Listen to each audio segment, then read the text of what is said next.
Who's with me on this Friday night?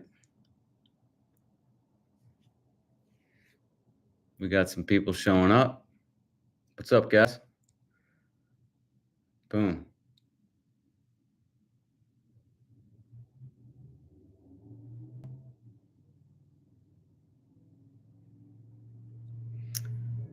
So let's get to some questions. What do you guys think? What's on your guys' minds on this Friday night? Let's see here.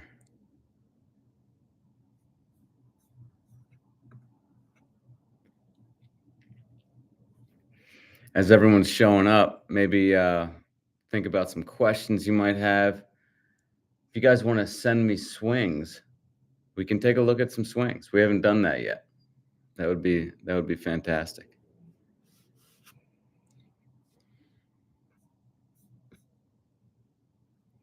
Let's see here. So, you know what? I'll just get to some questions that I've had. I believe YouTube and Instagram questions that I've had in the past that I haven't yet gotten to. So, let me read one of those and we'll start off that way. Um, oh, shoot. Just a second.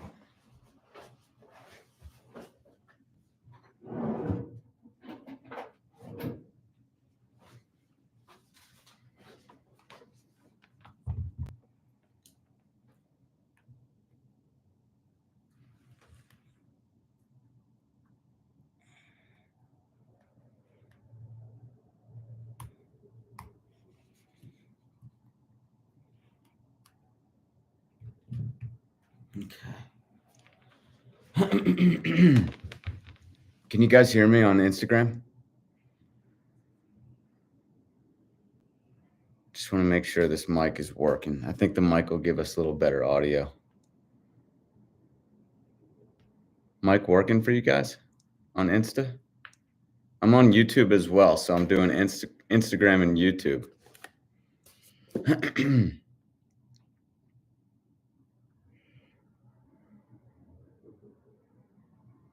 What's up, guys? Okay, mic is working. Good. All right. So, first question is, maybe barrel depth is a bit more universal cue for effective power. Hand depth gets me tense early. Teacher Man, aka Richard Skank, says launch from behind the corner. Word salad out of context, but I think he sees the same thing. Get the barrel behind hips like Piazza or perhaps Williams. Have you seen Soto videos where he drills the punching the ball down with the knob? Why do you think he gets such good barrel depth and hip hand separation when he drills the knob push? A lot of guys, God, man, the whole swing change thing is really interesting. You know, guys can work on a certain feeling for years and not really have that swing trait ever be a part of their baseline swing. I mean, in other words, I mean, how do I put this?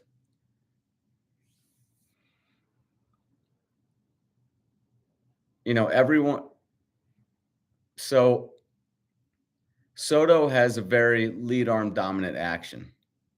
Okay. When he does that knob down where he's hitting the ball with his knob, that's a very non-lead arm dominant action. That's a more back arm dominant action. It's more pushing the hands outward, not getting a lot of hand depth. Hand depth is like when the hands are more back here at the start. Honestly, I like to see hand depth because it's a sign, it's a clear sign that you're lead arm dominant in structure and in feeling. But you don't really have to have that. You just have to have a lead side structure, a lead side. Like in our culture, we're so leaning hard towards back arm dominance that it's hard to say, do I want you to actually be more lead side dominant, or do I just want it to be evened out? Because in this culture, we're so back arm dominant. I don't know, but all I know is we have to move more towards utilizing more of the lead side.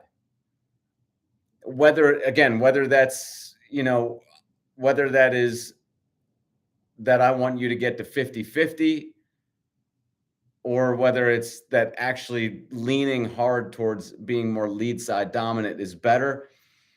It's hard to say, but it doesn't really matter. In our culture right now, you need to go towards more lead arm dominance, more lead side, using more of your lead side, less of your back arm extension.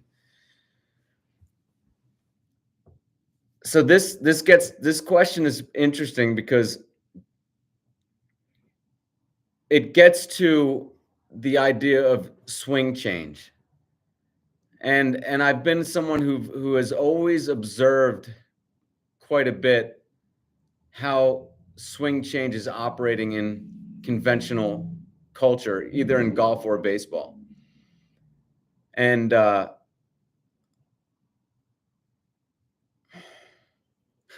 it's so hard to English some of these things. Let's just put it this way. If you're very lead side dominant, if you have a good swing, this is something that you've ingrained for years and years. Soto was probably not doing that barrel, knob to ball drill when he was 6 and 7 years old. He was probably just swinging and developing a very lead side action. So you're talking about the 1/10 of his life, maybe he's been doing this knob to ball type of action, and it just hasn't really seeped into his swing that much. That's the simple answer. What you tend to see, though, is this conventional teaching does eventually get into players' swings. And the first guy I think about is Tiger Woods. I watched him and I was so confused for so long because I thought, man, his swing is so nice. And he's working on all these conventional things that I didn't really think were good. And I was like, interesting. Like he's got a great swing, but working on these things that are very not so good. Well, look what happened. It took about a decade. It took almost a decade, somewhere around there. Maybe not, I don't know. Yeah, about a decade. He was working on this stuff back in, let's say, 2000.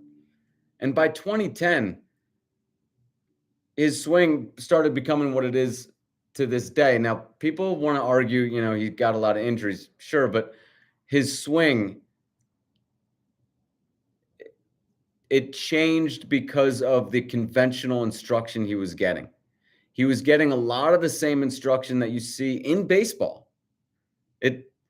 It's really kind of strange. Like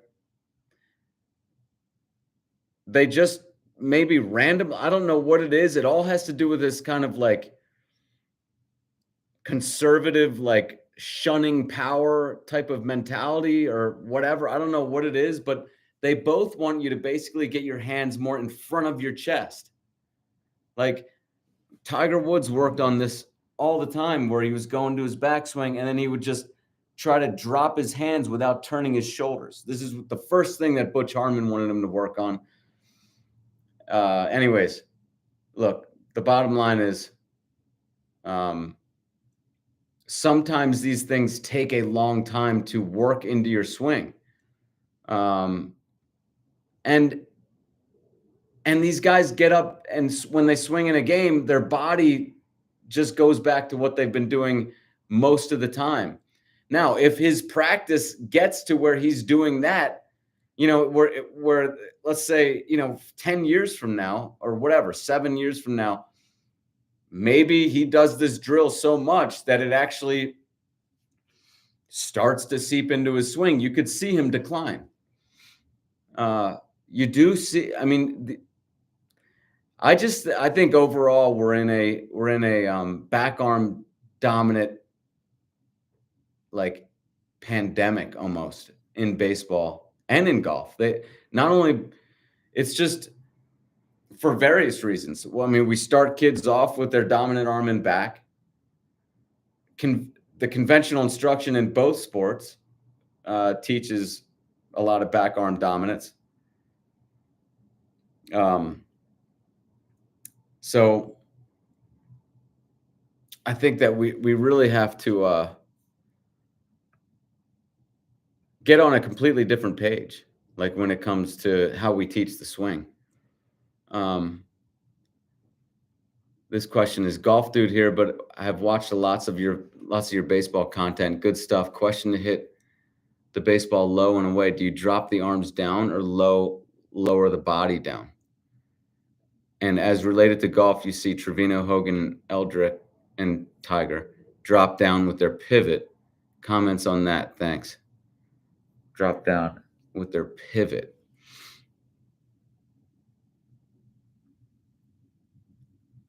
I'm not sure what pivot refers to. But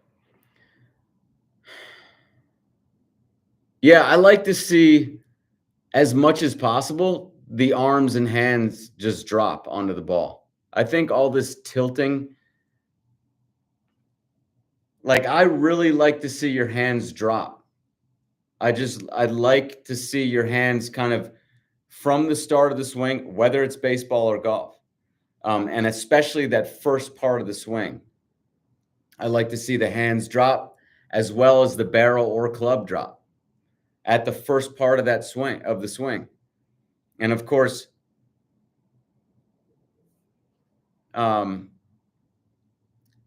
if you have to reach a lower pitch, they're going to continue to drop as you go through contact. If you're tilting so much, it's kind of like you can't really do that drop. So I don't love tilting this over again. I mean, look, conventional instruction, they just need something to say. So they've gotten into the tilt, maintain posture. Like, it's just they just need stuff to teach. They don't know why they're saying it, but since everyone else is saying it, they feel, they're just like sheep. I mean, if everyone else is saying it, they feel good and confident saying it themselves.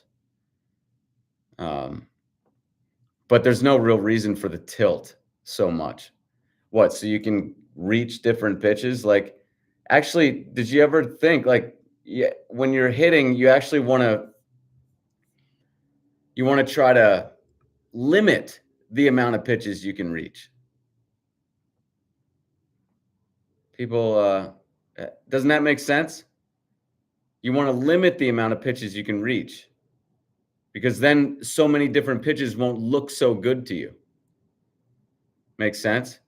So, like, I don't know. I always hear people say, well, how are you going to reach that, the low and away pitch, or how are you can't get to this. It's like, look, I mean, one of the hardest things to do is to limit the amount of pitches when you're up there. You don't want everything looking good. You don't want to be able to reach so many different pitches, and I think if you can just kind of more or less I'm not saying that you have to stay straight up and down with your spine, of course, but this overly tilting stuff, and then maintain that posture. Like, look, conventional instruction just needs stuff to teach. And when they don't really know what to say, they just go to like geometry. Like, here's a line, stay in that line, rotate around that. Okay. Can't be wrong because it's geometry, which is, a science. So, but it's, I don't know. I'm rambling, but let's see here. Does delaying rotation in the golf swing help create more lead arm dominance and compression? Justin Rose. Yeah, that's the stuff I disagree with. Look, Justin Rose, again, like, it's hard to tell with these guys because I think they've so much ingrained a great swing, aka lead side focused swing, that even though they work on some of this stuff, you know, it's just a small feeling, but it's not like really what they're doing. Now, again, I don't know how Justin Rose is doing these days, but I know he was still doing pretty well, even though he was doing a lot of that don't rotate the shoulders, let the arms drop, that kind of thing. Look, everyone's doing that. He's not unique. That's what is done in golf and has been for 20 years at least. That was the main teaching when I was, uh, you know, working at learning centers 20 years ago. Like that was what they taught. Um, and no, that is not to me. That is not what lead. That is anti lead side dominance, lead arm dominance.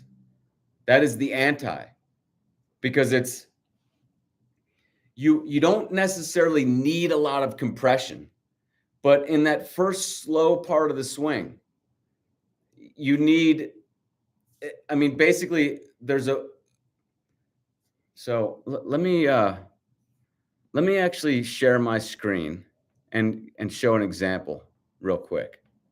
This will be a baseball swing, but um let's see.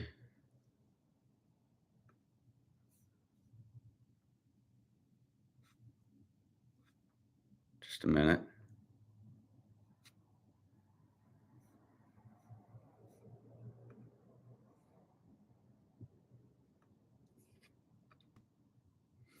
Okay.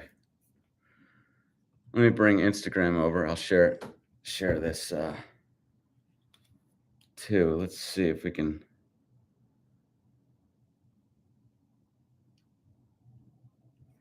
Maybe just like that. Okay. Let's see here. All right, so here we have Canseco. This is just honestly, it doesn't even need to be Canseco. It could be anybody.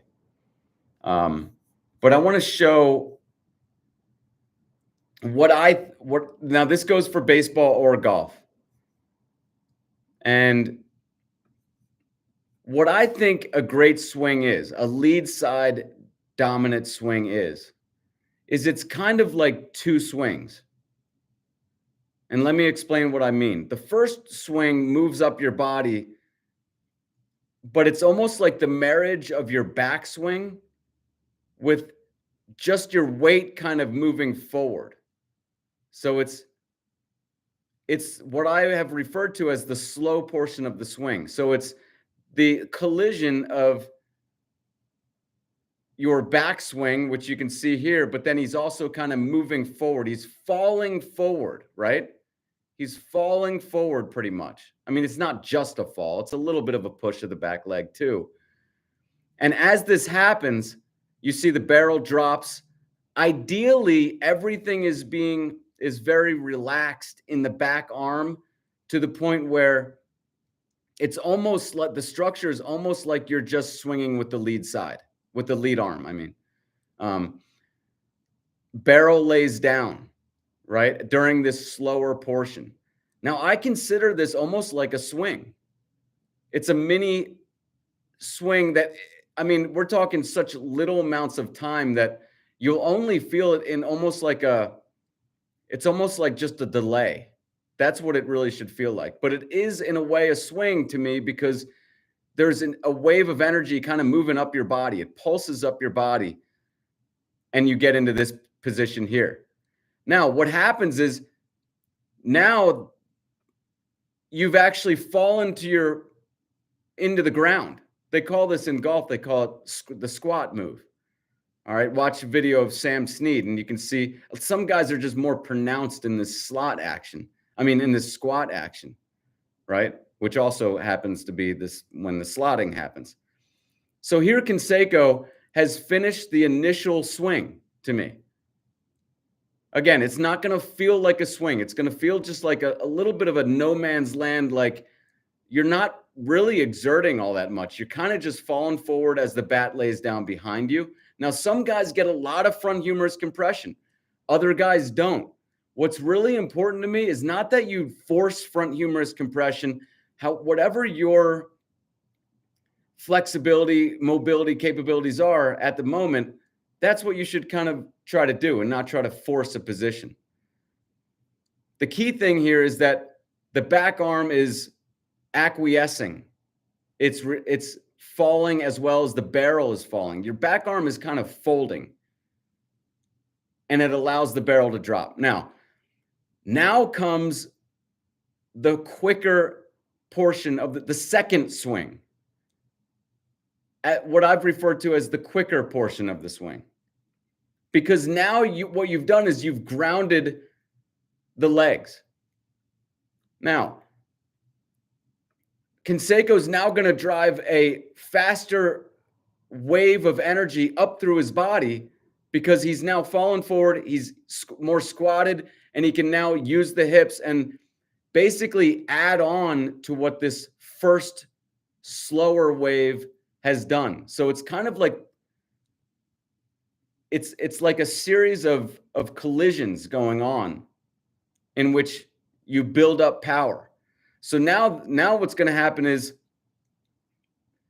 the momentum of this first swing. And by the way, in this first swing, you're opening up. This is the problem with conventional instruction, is they're not seeing the good swing as actually two swings. What they do is they just think it's one pulse moving up your body. So from here, they just fire outwards. You see what I'm saying? They never get this initial swing that happens here. Now we're going to get to the second swing, okay? Now Canseco is going to pulse a second move. See that? Now something's coming. The wave of energy is coming up through his hips and pulsing up his body. And now there's the release of the second swing. And this is what, and look at it, it releases out here. So it's a slow, and this is the way I look at it now. It's two swings. The lead side dominant action is two swings. And this is, I've always referred to it as a kind of a delay as you shift your weight. And you can see it like that too. It's going to feel really like just a blip, right? This first move. The only thing you really should notice is that the barrel drops. You're getting some degree of front humerus compression, whether it's a lot or a little, but basically there's a wave of energy that's kind of moving up your body, and you can, and here's the thing, guys, you're opening in this first initial swing. You're actually opening to the target. This is another thing that conventional instruction doesn't want to recognize. They think stay closed, send one quick pulse of rotation through the body, and that's it. So you open a little bit. Here he is, just before that second swing is going to pulse up his body. Now watch his hips. See that? His hips are moving it now through. That's a good swing. If we look at Matt Williams, does it a little bit differently, but look. Pulls a little bit more, gets that front arm away from his body. But here's the initial swing, right? Just shift. Basically, it's going to feel like a shift of weight as you drop as you kind of fall onto the front leg, for lack of a better term. Fall onto the front leg, build up basically, other than that, you're kind of letting the barrel drop. The back arm is just falling loosely. Now watch Williams with the second quick swing pulsing up his body. Watch his hips. See his hips right there? There comes the second wave. See his hips. Boom. Now, so it's a slower swing number one, where the backswing meets a little bit of this forward rotation. still slow at this point, but then here is when the hips send that second wave up. See the hips moving there, and then there's the second wave. So anyways, everyone, I hope you guys understand what I'm talking about there. I think it's really important to see the swing in this way. And people always say, like, what exactly am I trying to feel? Yeah, I mean, you'll naturally feel this in a more lead side dominant action. If you swing with just the lead arm, this is what you want to feel. So anyways, let's see. Hey, Jamie, I know at the beginning of last week's live stream, you asked for one of us to send you your swing. Are you okay? Are you doing that this week? Sure, send swings. How do you guys want to send them? I mean, can you send a link? That'd probably be best if you guys sent a link. Why does actually feeling like I'm casting the barrel result in a more connected swing? And when I try to knob to ball, I get flippy and everyone says casting is bad. Go with what you feel, you know? Always go with what you actually experience. And you're right on, man. Look, the knob to ball thing is just, sometimes I feel like I'm living in like the Twilight Zone. Like, it's crazy. Conventional instruction teaches, really, I can't think of any teachings that would be more opposite from what you actually want to do. And I think it really starts, it all starts with this mentality that was there in the beginning, that here it is. Here's the mentality. Human beings naturally want to try to hit the ball hard, and that's their biggest flaw. That, I mean, maybe there's some like, religious undertone to that. And maybe that's why it is appealing. Like, we have to fight our natural, flawed, sinned way of being. And it just rings true to people. It kind of jives with people or something. I don't know. But that's 100% the opposite of what's true. If you look at the greatest hitters, actually, they had the mentality of, I'm going to try to crush every single pitch. Babe Ruth, Mickey Mantle, Hank Aaron, Willie Mays. These guys weren't trying to just make contact. They weren't trying to send the ball to the opposite field. They didn't care where the ball went as long as it went there fast. And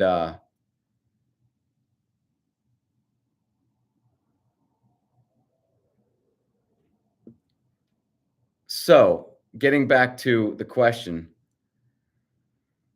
yeah, I mean, of course you're going to be flipping knob to ball.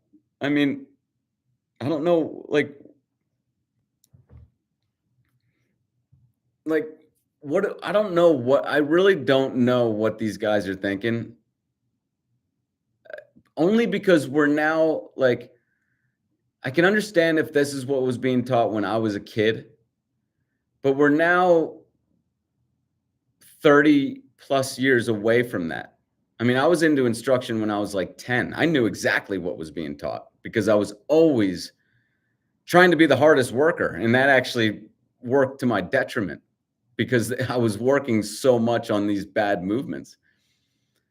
But it's just the fact that we're 30 plus years later, we're still teaching the same stuff in conventional instruction is just a testament to how incurious so many people in the instruction landscape are. They either never had a passion for the swing, maybe they just wanted some way to make some money, and they thought, I like baseball. Let me just teach the swing. Um, I get it.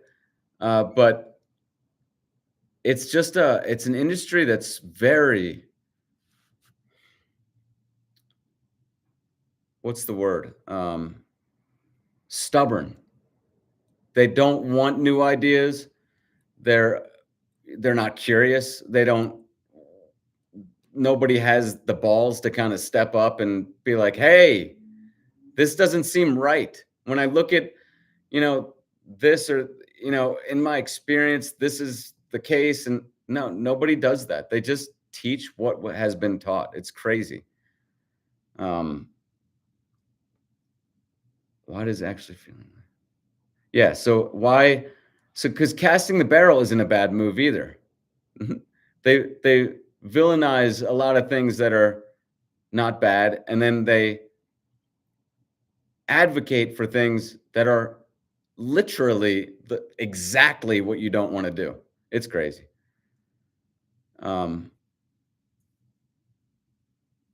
Tilting and excessive body shallowing is garbage. Great way to destroy your body. Oh, that's another thing. Yeah. It's terrible for your body to stay in that tilted position. Look at just going back to what I said last week, and what probably going to say every week is hitting is more messy. And when I say that, I'm referring to the whole idea that hitting needs to be a geometry test, that like lines established must be maintained, and you rotate around fixed axis. You always hear that, like, send a rod down your head and make it go out your anus, and like, what? I mean, it has everyone like confined and restricted, uh, because they're thinking geometrically. And if you look at the great hitters, look at a Ken Griffey Jr. He uh, didn't tilt a lot, and was in ways was kind of messy in terms of the like compared to the geometric swing that they want today. He would be very straight up and down, but be taking a pitch on the outside corner and maybe pulling it or something like that.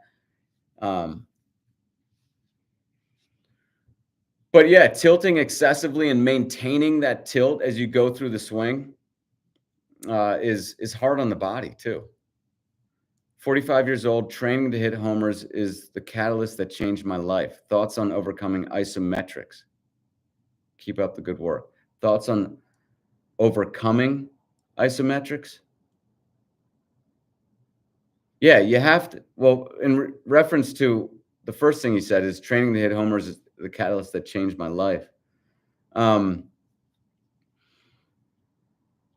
Yeah, I mean, let's just talk about mentality and approach. I saw this video today. Well, let's just real quick talk about mentality and approach. I think it's real simple. You're up there and it's like a C ball hit ball, and try to hit the ball as hard as you can. Try your best to be on time, but primarily try to hit the ball as hard as you can. They want to overcomplicate it. Again, I saw this thing on that guy, Coach Ferber, on Instagram. He had this thing recently where he was on a panel up on a stage talking with a bunch of major leaguers, and this one major leaguer, I don't know who he was, how good he was, or anything, but he started talking about his approach, and it was like, I mean, it was just this convoluted thing. Like, if it's 3 strikes, or if it's 3 balls, I want to know, a 3-ball count. I want to know, what does this pitcher usually throw on that count, and all this stuff. And they love that. These coaches, they love that stuff. Why? I don't know. I don't know, except, I mean, I have my thoughts. I think it's also because they don't know how to teach power. If you don't know how to teach power, then You love this small ball stuff. You love this thinking man stuff because that's stuff you can sell. And you can sell people on not trying to even think about power because I don't know how to teach it. But that works for them because they just don't know how to teach the power thing. But sorry, the game is primarily power. I mean, I don't know if you guys have played on a team that played against some like LSU lineup where everyone from 1 to 9 could mash. They kicked your ass because the game is, and if you didn't have a team that could hit, they rolled all over you, because this game is basically a hitting contest. It's the battle between the pitcher and the hitter. It's that battle. That's the battle you need to focus on. That's where the money is. And what is the challenge? Hit his pitch that he's trying to make you swing at when it's not crossing the plate. Hit it as hard as you can. That's the only goal. It's not to send the ball at a 27 to 35 degree launch angle. It's not to poke the ball it's not to direct the ball anywhere. You're overthinking it if you're trying to do that. It's to hit his pitch that he's trying to throw you off balance on and make you swing at a time when it's not crossing the plate as hard as you possibly can. It's real simple, guys. Let's not Tony La Russa this game. It's not that complicated. And the only reason why conventional instruction wants you to think it is because they don't know how to teach a more powerful swing.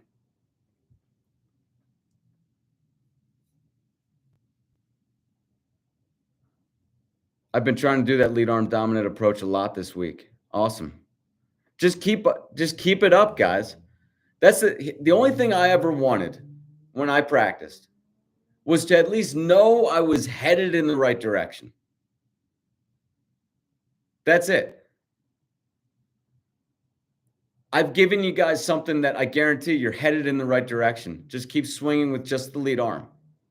Play with it. Figure out what it feels like. Do it from both sides. Tinker with it. Mess around with it. Have fun with it. But the more you're doing that, you're getting better. There's no question about it. Isn't that the ultimate for your practice? Like, you may have good days and bad days, but you want to know that you're working on the primary thing, and overall it's moving you as fast as possible in a better direction for a better swing. That's all I want to deliver to you guys.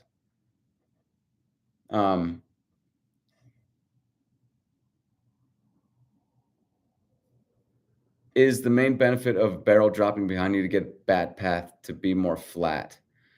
So this is a good question.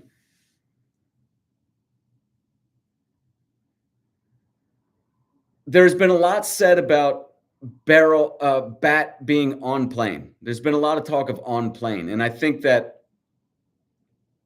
it's oversimplifying it, as typical of conventional instruction. They're oversimplifying. It's not just that, hey, if the bat is on plane with the ball, then you are more likely to make contact. That's not really what it's about. I think what it is the bat dropping like that. I mean, the best thing I can say is it's just a different structure of swing. It sets you up to move, to have many advantages through the swing. It's not actually, the bat being on plane is one of the minor advantages to my mind. There are other ones. The forward bend of the bat is increased. This is why swings that are lead arm dominant look so effortless. If you look at Griffey, I mean, he's hitting absolute bombs. Hit 56 2 years in a row, weighing 195. That's insane, right? And his swing didn't look like he was putting a lot of effort into it. Well, that has a lot to do with these advantages that are working in your favor when you're using more of your lead side, more forward bend of the bat. The bat vibrates through the swing. You're going to get more forward. You're going to tend to have more forward bend if you're using more of your lead side. You're going to tend to be more connected at contact. That's another huge advantage that makes for the effortlessness of great hitters. So sorry, lost reading comments while I'm talking. So the bat dropping like this really, to me, has more to do with it's setting you up to be in a better swing structure is the simplest way to say it. And there are many advantages that are to be had. But at the same time, you can't just force it flat and have the same benefits that the flattening that comes from more lead side gives you. So thoughts on I forgot to get back to that. Thoughts to overcoming isometrics. Isometrics is, I believe isn't that where you're just stationary and you're just kind of like flexing muscles in a stationary position? I'm not sure what he means by that question, but let's see. So I hope that answers the question about the barrel dropping. I'm going to get to Instagram. I don't know do I have some questions on Insta? I do. Let me get to those in just a sec. I'm going to make my way back and see if I can answer some of those. First, I want to get to a member's question here. Get a good pitch to hit and don't let infielders catch your batted balls. I mean, I think even get a good pitch to hit is a little overthinking it. I think we live in a culture that is really, there's a paucity of viewing of live pitches. There's a paucity of actually hitting against live pitching. Has anyone ever noticed? And I always thought this was peculiar when I played. Interesting that you don't see live pitching until you're in a game. Isn't that interesting? That's not the case for Ted Williams. I always think about Ted Williams because he engaged in this pitcher hitter battle a lot, like probably 100 times what most people did. And in his day, people saw a lot of live pitching because it was the Sandlot days. But he did that and then some. I mean, he played games with a kid. He did the ideal thing. He played one-on-one baseball against a guy who was really good and about 4 years, I want to say, older than he was. And at that age, when you're young, teenager, that's a big deal. And so he was being really challenged by this live pitcher-hitter battle. And we just don't get that now. But anyways, yeah, get a good pitch to hit. I mean, he could say that, but he had a lot of this experience, and I'm referring to Ted Williams. Yeah, he said that, get a good pitch to hit. But what he really should have said is engage in the pitcher hitter. And he did say this actually. But this is the real message I think that he took for granted, which is engage in the pitcher hitter battle. And you'll figure out a lot of the stuff that I preach just by doing that. And get a good pitch to hit comes from all of those hours and hours of him being engaged in this pitcher hitter battle.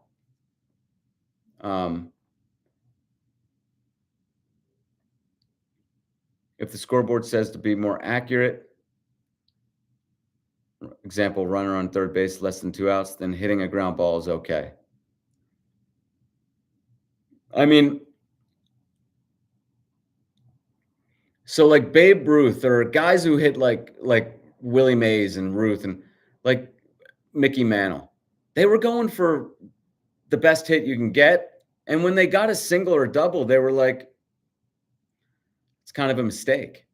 And that's why I think the small ball approach is just because you can just go for hitting the ball as hard as you can. And you probably, chances are you're going to make a mistake anyways, but you at least have the chance of hitting a double, triple, or home run.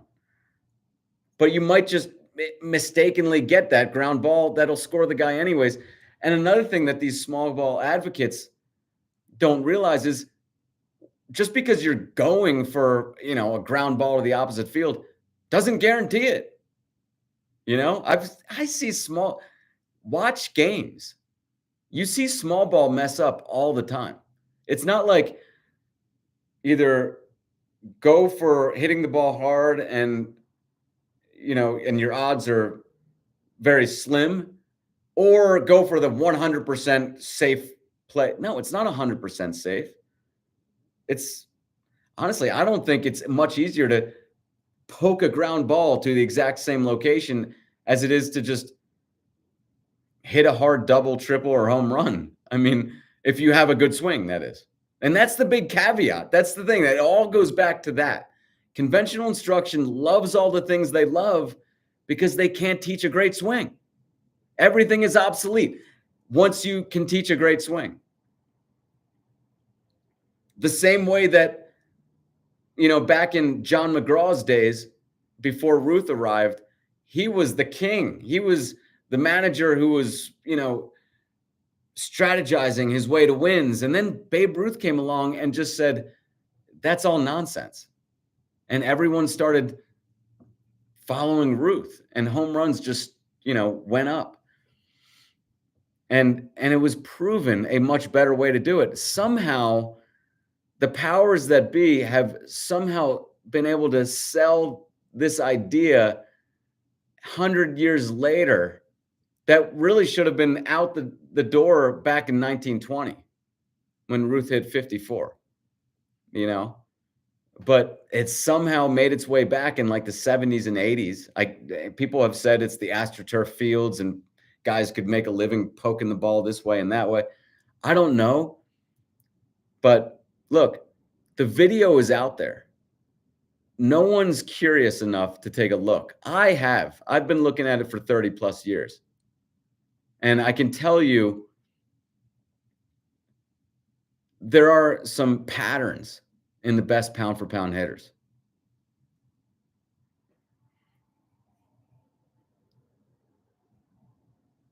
Shallowing the barrel creates speed by using gravity early. 100%. That first swing that I was just talking about, that is,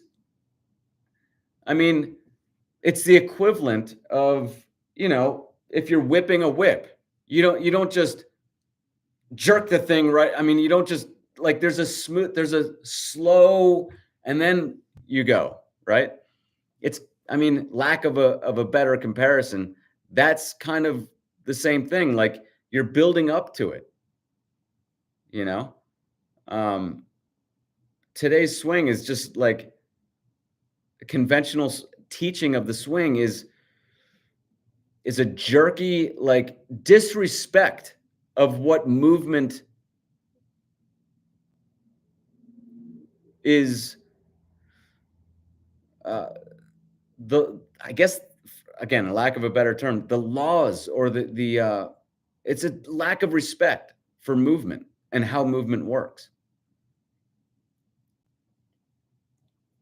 So yeah, you use gravity, and at the same time that the barrel's dropping, you are getting it doesn't matter if you're really stretched or not, but the key thing is that you're feeling this kind of wave of energy go up your body at that point, and it's up around here, and it's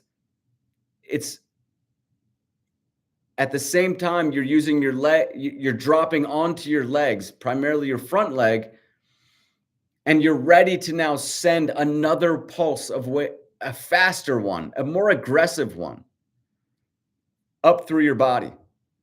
And it kind of, before this initial swing wave moves up and out of your body, it's only moved to your arms and kind of hung out there for a second.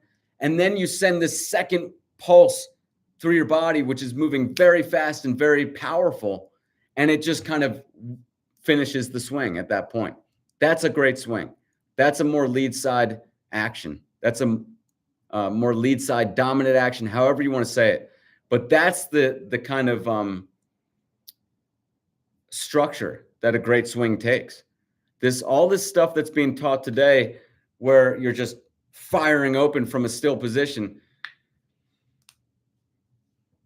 you're kind of doing the equivalent of like taking a girl out on a first date and like trying to, you know, bring her home into your bedroom that first night. It's kind of like that feel to it. It's like everyone's just total disrespect of like the flow of movement and just going hard. And like, it's a very surface level understanding of the swing, honestly. And it's all promulgated by Aaron Judge and Richard Skank. And I mean, you know what? I used to think like, how could people actually be falling for this? But now I think it's the ideal thing. It's actually what's going to happen is everyone's going to realize the obvious flaw in following Aaron Judge, who has a less than ideal swing. I mean, like, he's 6'8", 280. That's the main point I'm trying to make here, is that, and even for guys like Bonds, and I think Bonds had a good swing, and I think Judge has a good swing, but we're looking for ideal, because when it's kind of convoluted here, because again, I think these guys have very nice swings for the most part, Judge and Bonds, but people are taking from them these ideas about their swings and kind of blowing up their idea and doing this to the utmost extent. And they've gotten completely lost. Like Richard Skank's understanding of what makes Bonds' swing great or what makes Judge's swing great is not helpful. It's probably the best understanding that's made big waves out there in conventional instruction, because it's, for some people, it actually could help them, but for most people, it's just going to leave them kind of the same as they always were. It's not, it's probably better than what was being taught in the 80s, but it's still off the mark. Why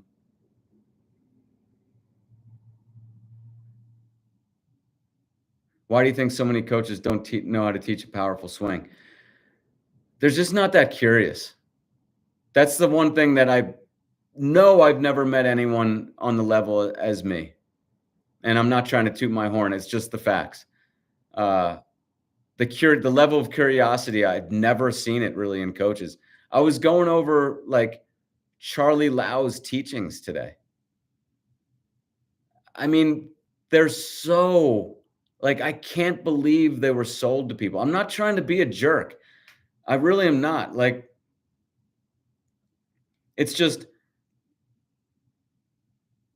I guess when you dive so deeply into something, like things like a balanced, workable stance, like that's that's one of Charlie Lau's, I think maybe his first, of his 7 laws or whatever. Another one is like drive the ball to the opposite field. That's, it's typical lower your power stuff. He was very big into like, don't rotate so hard. Don't pull off the ball. You're trying to hit for power. Shame on you. You should be punished. Go, see a priest and tell him your sins. It's just, but anyways, Charlie Lau's teachings were just, they were so, I mean, let's just take the balanced stance. Like, really, is anyone flying off their chairs in amazement at that teaching? Are people falling over in their stances that I'm not aware of? What is a balanced stance? Like, this is stuff that back in the Sandlot days, like, you just didn't, like, kids knew not to fall over in the batter's box back in the Sandlot days. You didn't have to tell them, be balanced.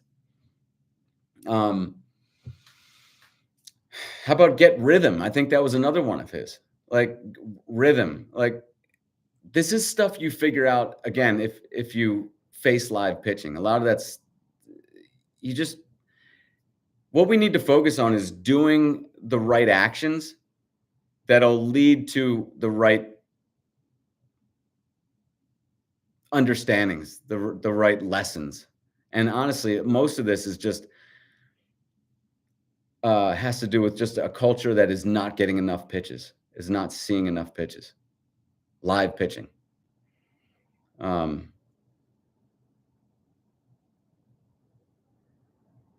so why did so many coaches not know how to teach a powerful swing?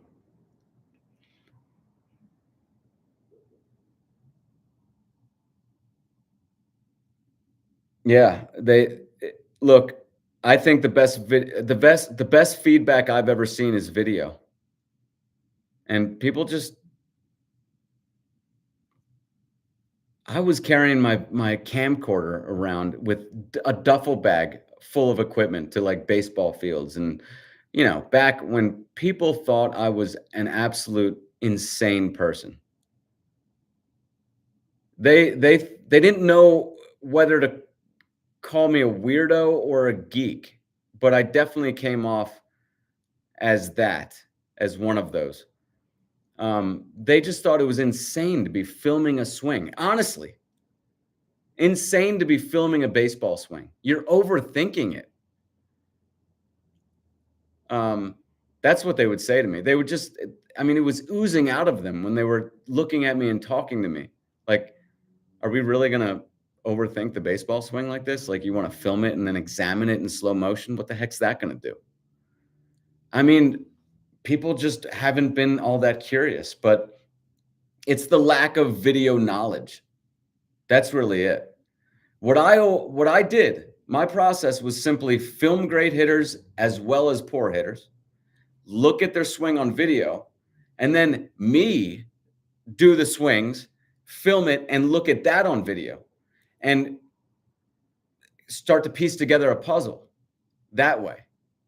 And me feeling different things and then seeing different positions, I know what I'm feeling. So when I look at my swing feeling a certain thing, then I can compare it to great player or poor player and start piecing together the puzzle. And nobody has seemed to want to do that. I mean, the analysis that I see on video and like it's so basic and cringe, honestly. And I don't know. Maybe it's just because I'm I'm I'm sitting on like many years of just being engulfed in this stuff, being so focused on this stuff that it doesn't allow me to see that hey, it's easy for someone to be kind of swayed by this or that teaching, but it just doesn't seem like it. It's just such basic, surface level, like it just oozes of incurious people when it comes to the swing. All the stuff I see out there on YouTube and Instagram, and it just oozes of I've never been all that interested in the swing. I'm just trying to teach something. They value accuracy. They value accuracy to highly and trade in players' haymakers for a jab.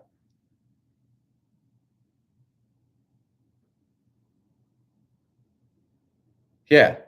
Well, instruction does that in every sport.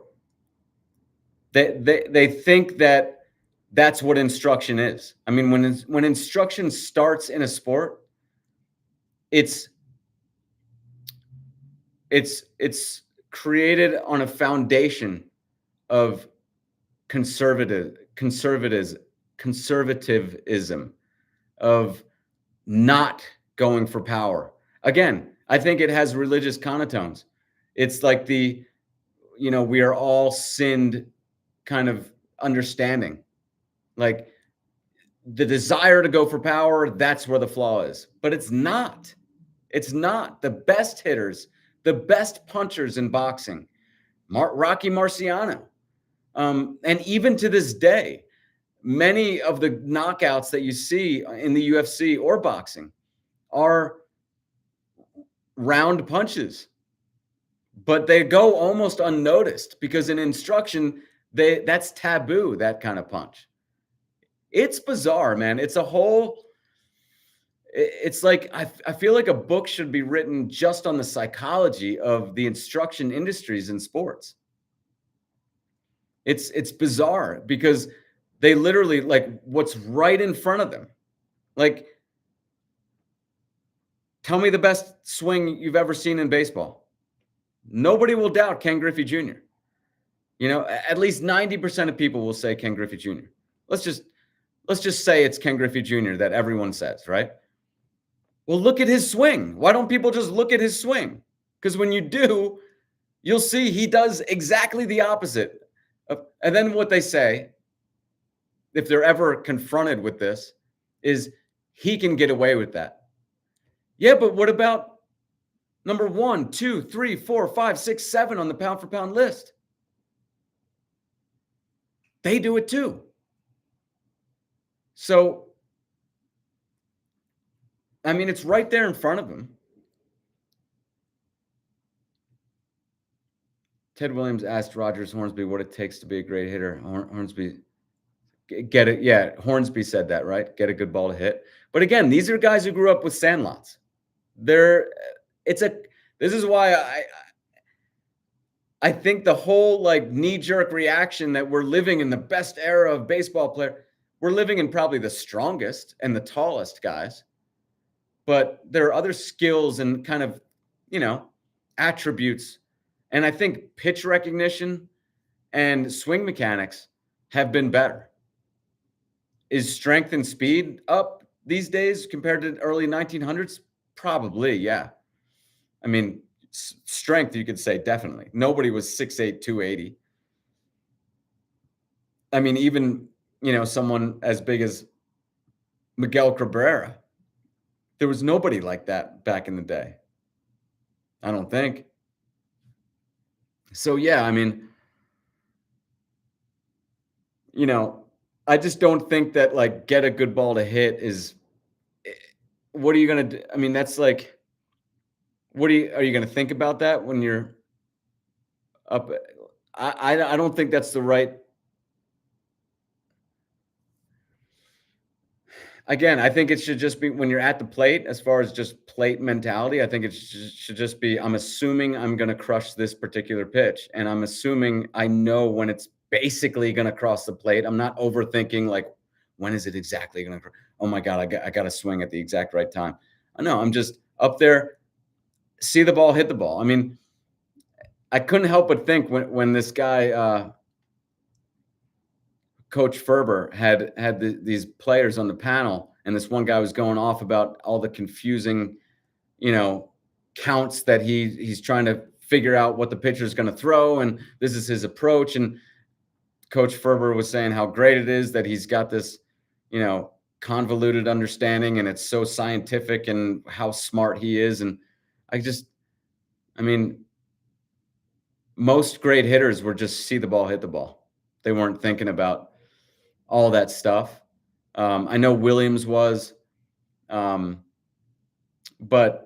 for every Williams, there's a Pete Rose who was just see the ball, hit the ball, react as best you can to the release of the pitcher. And the more releases that you actually see, the better you're going to be able to do that. Small ball is silly. Slappers and fast pitch softball drive me crazy. Oh, is there? I don't watch. That's funny. No, I mean, I'm not saying that you can't do very well with a slap approach. I just don't think that you can be a Hall of Famer. I mean, Tony Gwynn, Wade Boggs. Even for those guys, and I wasn't alone in that feeling. Ted Williams said that too, to these guys. He said he just didn't understand how to teach. Once again, he didn't understand how to teach a great swing, a powerful swing. But he kept saying, have more power. Well, what does that mean exactly is the question. Um, so you can do very well, but I just don't think it's the right approach ever. I really don't. I think Tony Gwynn could have been more valuable. He might not have been the Michael Jordan of batting average. Maybe he would have had to sacrifice 10 or 15 points off his batting average, but he would have been more valuable overall to his team had he had more power. That's what I think. Um,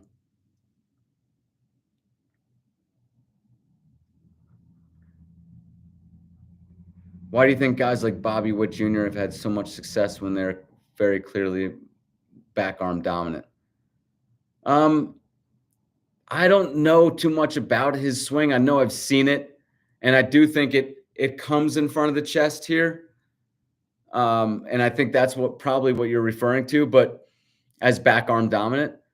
But his positions at contact, I think, are pretty connected, which tells me that it's not lead arm dominance is not you have to get a lot of front humerus compression. You have to have your hands back here. It's more about the structure. It's more about, are there the two swings, so to speak, in the one swing? The slower portion that precedes the faster portion, the gravity portion, the slower part where the barrel drops.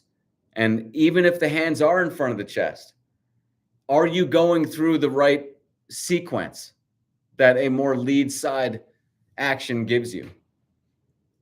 That's really the key. I mean, the more and more I do this, the more I realize it's not, the positions can kind of dissuade you. It can lead you off track from what's going on if you're just looking at positions.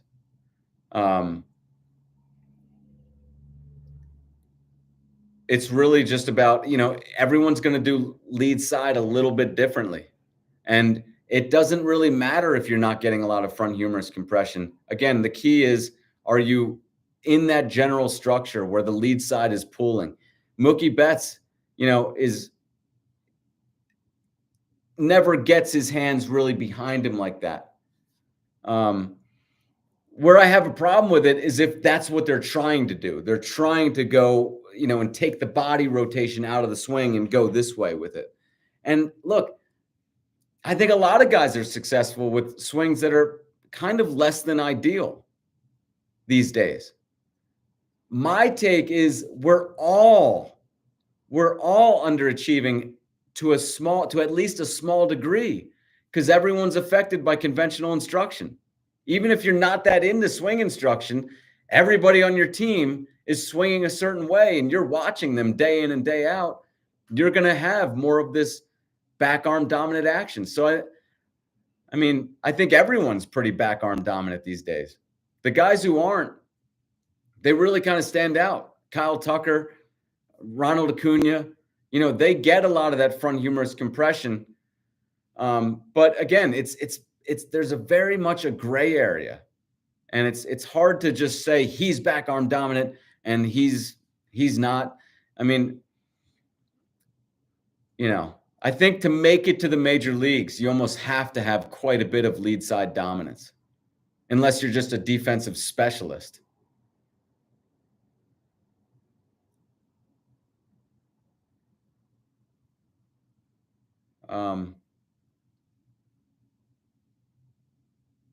Would shallow shift and smash be a good way to describe your method? Shallow and shift kind of happen. It's more like shift and shallow, but no, they happen kind of at the same time. Yeah, it's going to feel like a blip in time that this happens. I like to just refer to it as the slower forward rotation of the swing. And it's just the first millisecond of the forward swing. And it's why I say,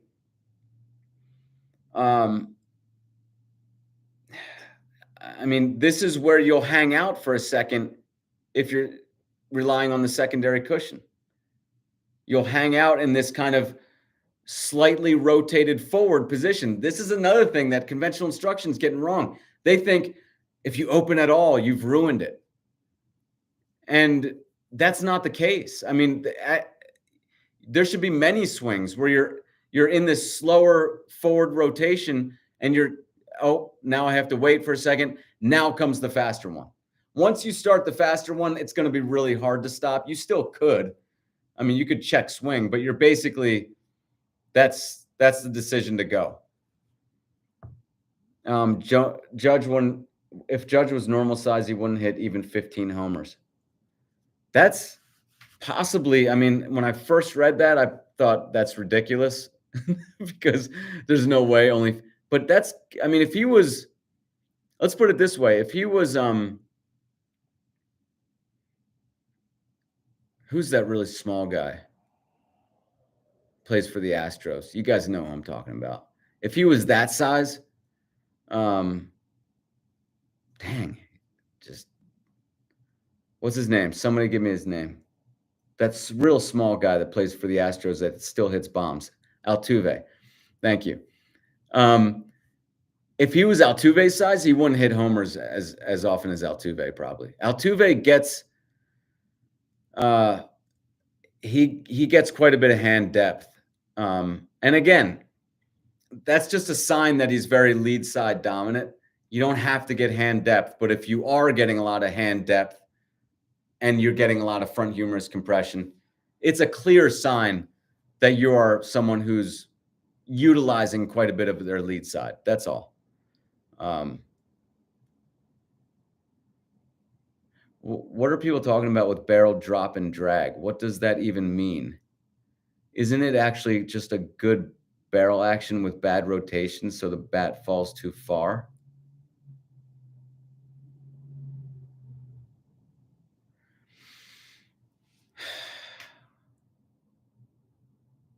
Barrel drop and drag. It sounds like they're saying it's a bad thing.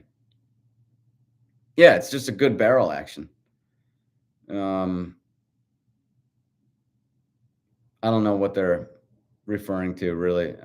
Yeah, they call it dragging the barrel.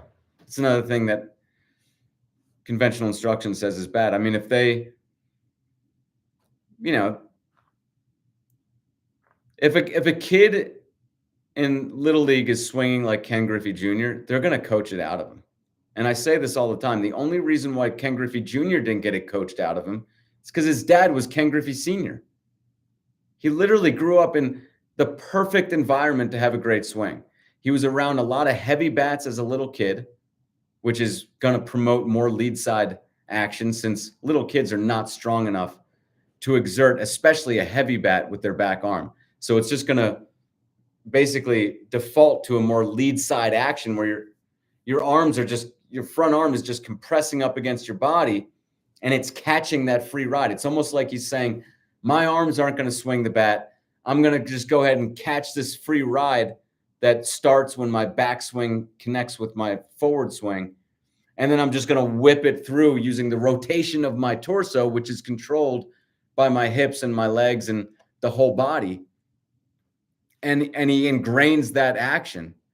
And hell, I mean, we saw Griffey in the on deck circle and he's taking swings like this. There's nothing he could do, no matter how much he thought he was doing that. He ingrained the right swing so many times swinging as a little kid, and he didn't have coaches forcing him to do one thing or the other, probably because they just laid off him. So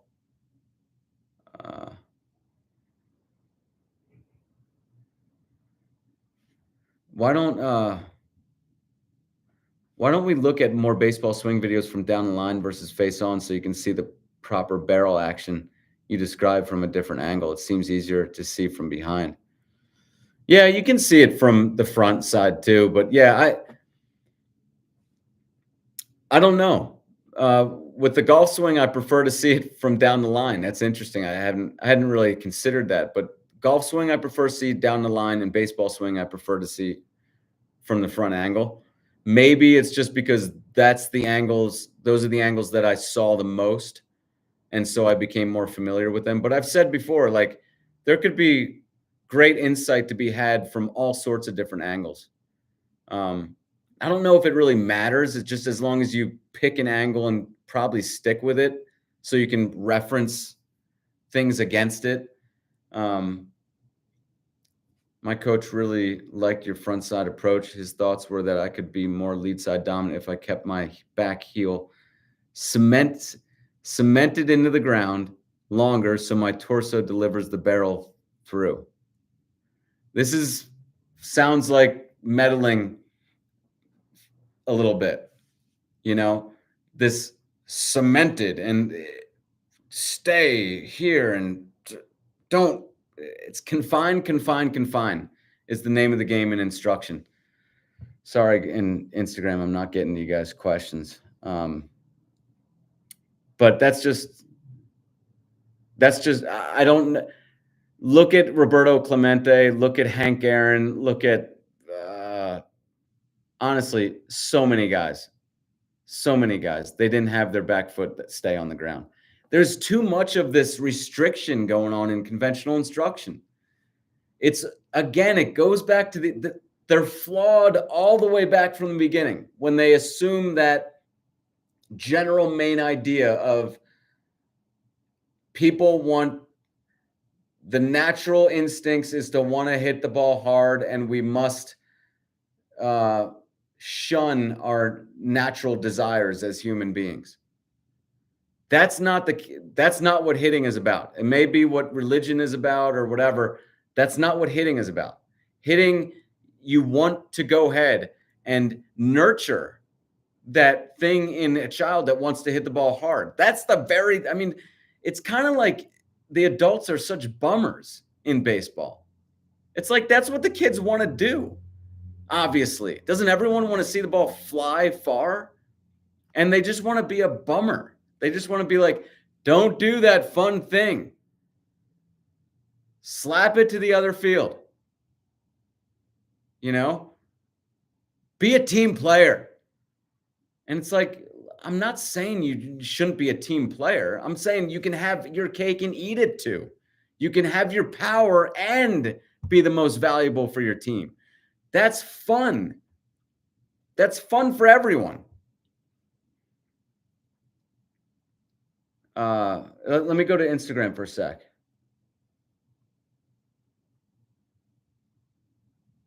How are we doing on Instagram here?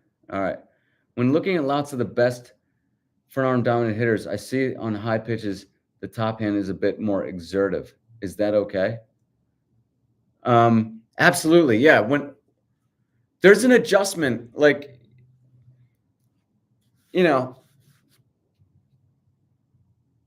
the high and inside pitch, like if you're someone who gets pretty straight in the lead arm, you're maybe not going to be as straight because even at this point in the swing, you're seeing that the pitch is probably going to be a little bit high and inside. So you're starting to bend, and you're even maybe bringing it away from your body and this way to reach that high and inside pitch and pulling the lead arm away from you a little bit. And that's fine. Guys, I just recommend, again, there's always an action that you can do to feel all this stuff for yourself. And place a ball on a tee in all these precarious positions, ones that you find difficult and have been struggling with, and then hit the balls with just your lead arm primarily most of the time. And you'll work out all the positioning and how you need to kind of do more lead side by swinging with just your lead arm and hitting balls all over the place off a tee. And don't just limit it to, that diagonal line across the plate that all coaches say you need to hit. No, you're going to take outside pitches and pull them. You're going to take inside pitches and hit them maybe the other way, or you're not trying to, but hitting is messier than what people want to think it is. Set it up all over the place and figure out how are you going to reach this pitch. And maybe you do line it the same way to the same field. But then try to simulate you being way off balance and being way out ahead, or, then you might take an outside pitch and reach it way out in front and pull it. Yeah, who knows? Just practice messy hitting and do it primarily with just your lead arm, because then you're always working the muscles that are best in the swing. And then you can always just add the back arm for a few swings. So you have talked a lot about what Richard Skank teaches and what your thoughts are on Doug Lada's teaching. Oh, what are your thoughts on? I've seen Doug Lada. I think he's way off track. Worse than Skank, but that's not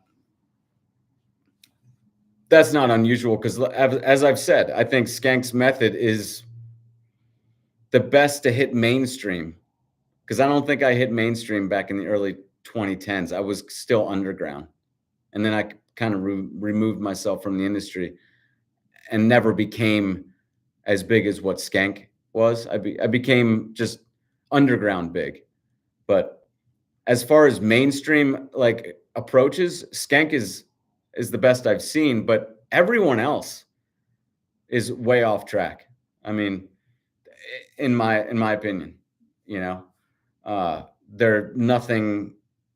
there's not even anything. I don't even see them as having their own method. I think there's nothing Doug Lada is saying that is original, or Cunha, or mustache guy, 108 performance, that guy, Bleeker. Like, there's nothing. I mean, tell me if I'm wrong, if they have some idea of the swing that is something that hasn't been heard before. But to me, Skank is the only other one who has like a theory of the swing.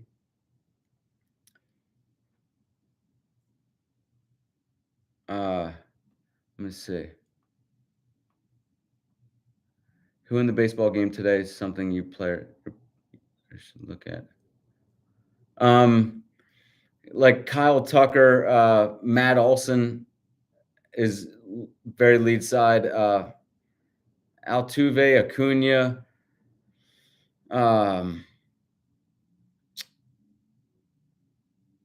Trout.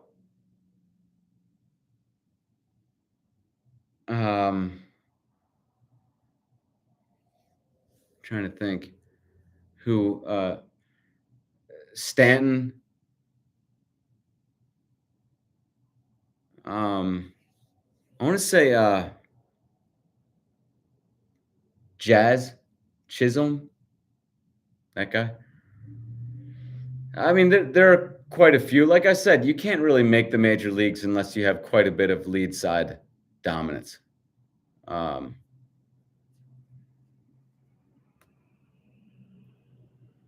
So it's kind of like you're picking from a pool of players who are already on a whole extremely lead side dominant, even if they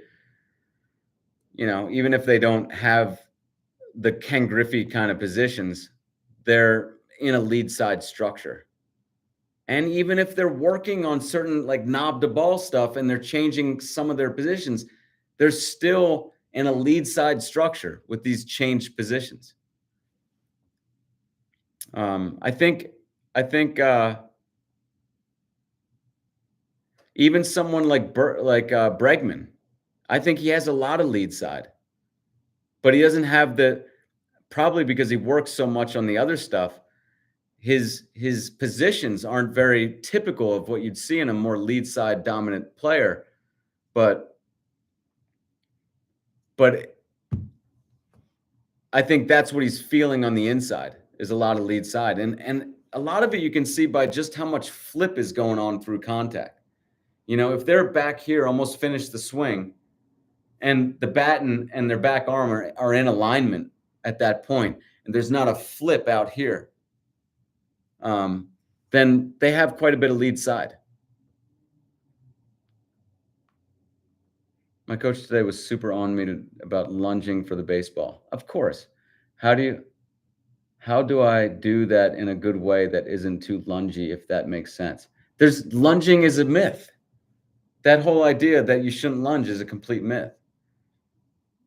It's just a myth. I know it sounds asinine coming from me when you guys who are embedded in like conventional instruction. It's like how could this guy, you know, how could this guy say this? Like this is a law. Like I've heard it 20 times in the past month by coaches. Like and I've heard it for years. I mean, it's just when a lot of people say something, it's very easy to think that it's fact and truth. But again, we can look at examples throughout human history that show that just because large groups of people think a certain way doesn't make it right. But it sure does seem like it, right? I mean, I'm human too. I get it. Like if I'm at a full table of people with a certain political belief, even if I'm not, you know, uh, in that group, it sure seems like they're speaking truth. Everyone's nodding their head, when someone's talking, and it's like you just get swept up in it. And that's what's been going on in swing instruction. I mean, even guys who think they have these new novel approaches, these original approaches, they're still very much embedded in the conventional understanding of the swing. If that makes sense. Like to me, I look at them and they're still residing within conventional instruction. Even Skank to some degree is still residing in a lot of conventional myths about the swing. As original as Skank is, and I do give him credit for being very original. I mean, I do. I respect what he's doing. I think that's what's needed in swing instruction. We need these single individuals with their own unique ideas, not these guys who, interview major leaguers or have, a lot of the same conventional teachings and they just want to promote that. I mean, what's the value in that anyways? We've already had it. We already know what the conventional, hit the ball the other way, throw the hands inside out, stay inside the ball, don't try to go for power type of stuff. We already know what that leads to. We've had that for decades. Growing up, you realize no matter how hard you practice, without proper swing mechanics, you'll never make it. Yeah, I know. Well, it's hard to say any one skill of hitting is more important than another, but I would say I do regard swing mechanics as probably the most important, because you can be mediocre in all the rest and still be a great hitter if you have a great swing. Whereas, if you have an average swing, but you have a good mental approach, that's not really going to cut it. The swing is almost like the gate, the first test that needs to be overcome to be a great hitter. Everything else to me is like, it doesn't operate under the same rules as the swing. The swing is like, it can be hacked almost. But at the same time, it can be people can go decades and never figure it out. And in fact, they can go backwards with the swing. And most people do. That's why most major leaguers, for the most part, stay safe. They stay with conventional approach. They know it's worked for teammate X and Y to some degree. They're still in the major leagues or whatever. It's safe. Everyone's doing it, but they don't want to typically take chances. And I understand that. Like, swing mechanics can be a brutal game. We're not talking about like a game where if you just apply time, you're going to be okay. Don't worry about it. No, swing mechanics doesn't operate like that. It's not about just apply your 10,000 hours. No, you can spin your wheels with swing mechanics and you can move backwards real easily. It's a brutal game. That's why I mean, I hope I'm providing value for you guys out there because I'm not making it confusing. I'm giving you very simple actions you can do to move towards a better swing. And I've done all the grunt work, you know? Yeah, but that's a good state. I mean, I agree with that. Like, if you don't have a great swing, you're just going to struggle. And people want to downplay that, you know? Like that Coach Ferber's post today with that guy talking about his in-depth, convoluted swing approach or hitting approach. At the same time, he talked about how everyone online wants to talk about swing mechanics. Swing mechanics are overrated. I don't know if he said that, but that was basically the same. Um, that was basically the idea. And it's like, no, swing mechanics are not overrated, man. Like people want to just like go the other direction because there's so much nonsense out there. Yeah, there's a lot of nonsense, but it doesn't mean let's not throw the baby out with the bathwater. Okay? Swing mechanics are extremely important. And I understand there's a lot of nonsense, but doesn't mean swing mechanics are not extremely important.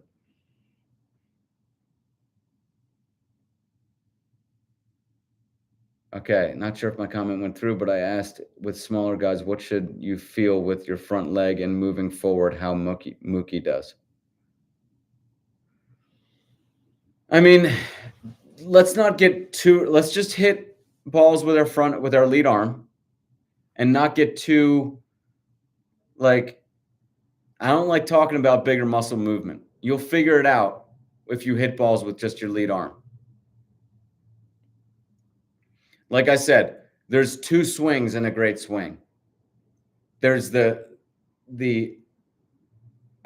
collision, if you will, the slower part of the swing where you collide the backswing with a slow forward action. This is just last a second. And I feel like that's a swing almost in itself because it's a pulse of energy wave that moves up your body real fast, but real subtle and not very powerful. But to me, it is almost like a one swing that moves kind of up to your arms.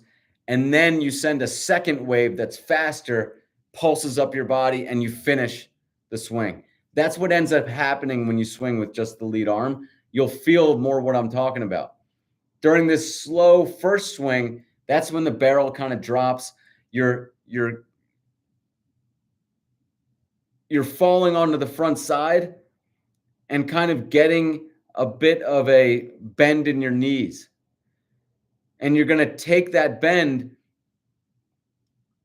and don't take this as, I mean, it's very subtle, but you'll kind of take that energy that you drop down to get and work this next pulse of energy from the ground up. And you'll use that falling forward into more of a squat position to send that energy up your body.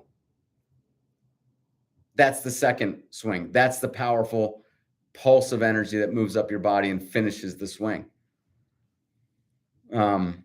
That's what kind of happens when you just spend time swinging with just the lead arm. So when you go onto the front leg, I mean, I don't know. See what it feels like. It's going to be a little bit more of a lower squatting action, so you can then again pulse that wave of energy up your body, the faster one. Just a sec here. Oh, I didn't review the batspeed.com thing yet. I actually just saw it just before we got on, but I'll check it out. I'm not sure. I looked at it briefly. I'm not sure if you sent a link to anything specific or was it just the old webpage of batspeed.com? And I'm not sure where to go from there, but I'll just have to look at it a little bit more. My question about the heel staying on the ground just a little longer is in reference to these swings. can't like click on the swings. My question about my heel staying on the ground a little bit longer was in reference to this video. Yeah, I can't open it on Instagram. Did anybody send me their swings, by the way? Hold on a sec. I gotta open this door. It's getting kind of hot in here. Let me see.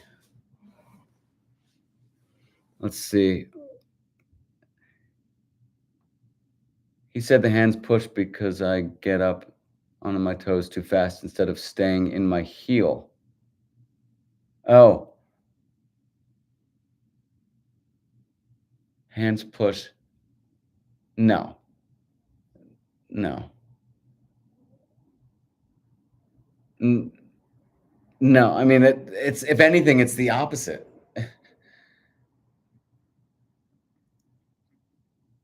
You want to allow your body to be able to move forward if you need to. I mean, the body kind of is once you do this dropping action in the initial slower portion of the swing of the forward swing, gravity is taking the barrel and your hands a little bit. Okay. Once you've done that, you've kind of given more control of the swing over to your rotation. That's a good way to look at it. You know, people want to say like, "Oh, the barrel gets on plane and that's what's great about it." No, to me, it's that you've given control of the swing over to your torso rotation, the bigger muscles, the big meat of your body. And this is a better way to do it. That's really the main benefit of a more lead side action. So I would just say it's swing mechanics does the most detriment when it starts getting guys thinking about all these different things. Have you guys ever noticed that? Swing mechanics is almost like people think that swing mechanics, that in swing mechanics, this is what it's about. That's what they think. Oh, we're talking swing mechanics. That means I need to talk about all these different body parts and little tips of how you should be moving each little body part. That's what swing mechanics discussion is about. And everyone's going to have a little, Johnny might have to move his toe to the right an inch through the swing, and Billy might have something totally different where he has to focus on not pulling his right hip. And it becomes like, hey, now we're talking swing mechanics. This is what swing mechanics is about. We're thinking about all these different body parts. We're doing swing mechanics. That's not how I'd look at it. I think that is detrimental. I don't think it should be that. I think that is a mistake. We're talking about a 1-second movement. Give me your theory, and it better be able to be summed up in an elevator ride from level 1 to level 2. You should be able to talk. Give me the idea of the swing in 15 seconds. I think that in almost every aspect of hitting, coaches are making it so confusing. They're having you think about your back foot or something. And what is a back foot staying on the ground going to do for somebody? It's going to make them, again, more restricted, more confined. That's not what you want, especially you want hitters to not be that. If you get this first part of the swing down, the slower portion, from there, guys, it's pretty hard to screw up. It's pretty obvious what you have to do from there, because if your hands are down here and your barrel's dropped, you're probably not going to be able to do what you can do from here, which is push hard with your hands. So you've started the swing really well, and now it's just do what comes. I mean, pretty much it's hard to screw it up from there. Just do what it feels like you should do, which is you've just handed over the power to the swing to your rotating body. So now just, it's hard to even overextend from there. It just because there's not much bad you can do. Don't worry about your torso going too far forward. Don't worry about your back foot coming off the ground. That's amateur. That's, elementary level coaching. When I hear guys say that, it only takes, I don't know, it only takes 5 minutes of looking at some of the best hitters to realize that the foot staying on the ground it's more of this geometric idea of the swing, straight lines, perpendicular lines, stay in posture, don't,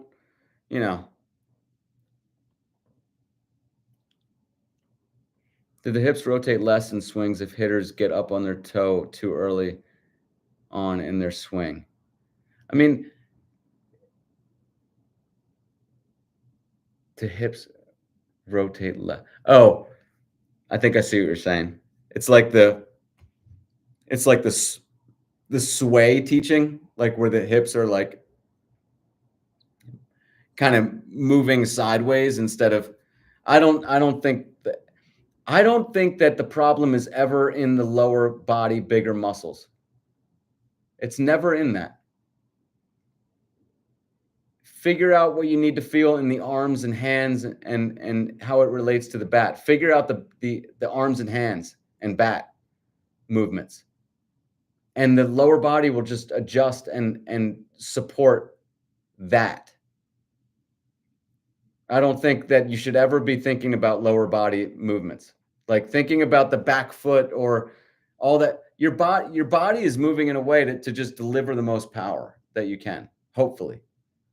And if it needs to get up on however it needs to do that is fine. Do the hips rotate less in swing? Oh, I already read that.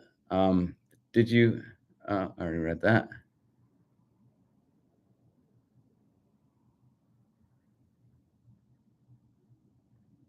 Let's see.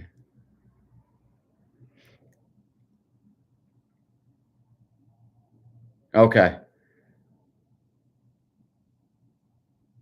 All right. I heard clutch zone. Clutch 1, 2023. I hear you. I'll do that. Go to the left side under discussion board from 2004 to 2006.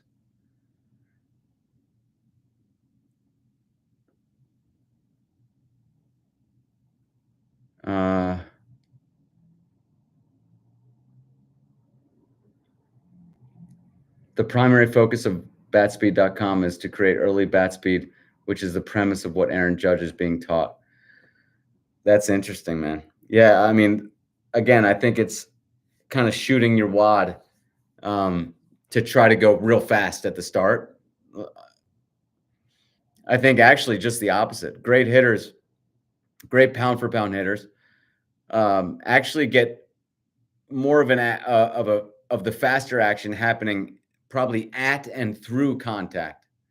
Is just the way it works out. Anyways, let's see. I'll just do maybe 15 more minutes or so.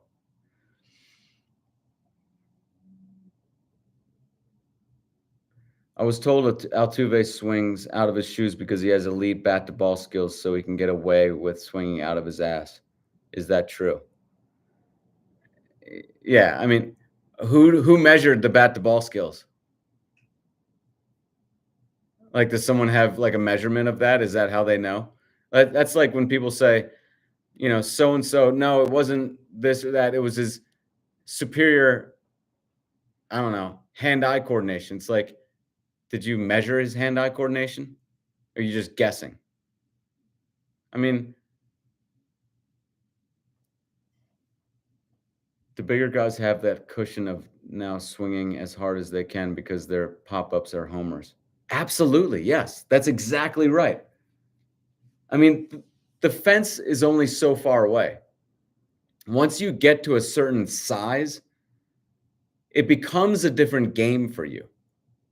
because literally, I mean, look at my latest Instagram post. I just put this on there exactly in reference to this. Barry Bonds, before steroids, playing for the Pirates. We don't know when he started taking steroids, but he hits this ball when he was still pretty skinny, and it looked just like a home run, like in his later years. And, the outfielder caught it. I mean, didn't have to move much at all and caught it. And then I showed a home run of him after, in 2004 when he's huge, and he breaks his bat and hits a home run.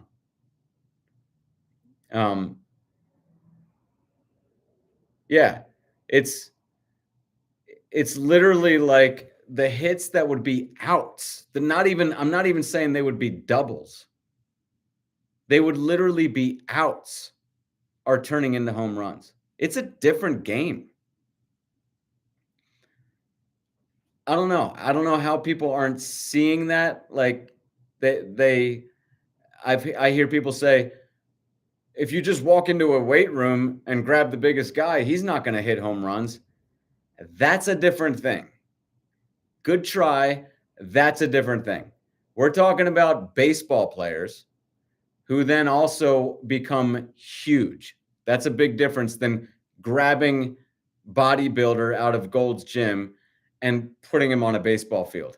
That's apples and oranges.